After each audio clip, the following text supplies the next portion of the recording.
Welcome to Chillin' 101. We hope this video helps.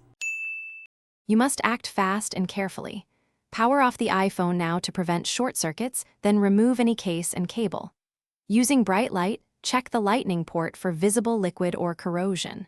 Blot excess moisture with a lint-free cloth from the outside. Do not push debris deeper. Use a wooden toothpick to gently lift obvious gunk. You are avoiding metal contacts. Once the surface looks clear, position the phone face up and wait 1 to 2 minutes before proceeding to further drying steps. Next, focus on safe drying and targeted cleaning. Use controlled 1-2 second bursts of compressed air held 2-3 centimeters away to displace trapped moisture. Keep the phone angled down so gravity helps.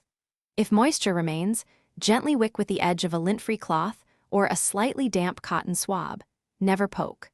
Only if you see green or white residue, use a 70% or higher isopropyl swab sparingly to dissolve corrosion. Then immediately dry.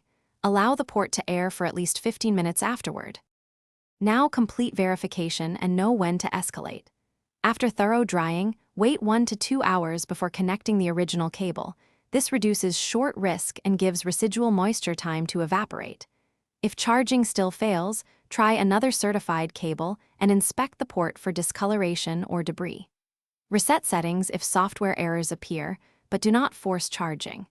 If the liquid detection alert persists or you see corrosion, seek Apple or certified repair for connector cleaning.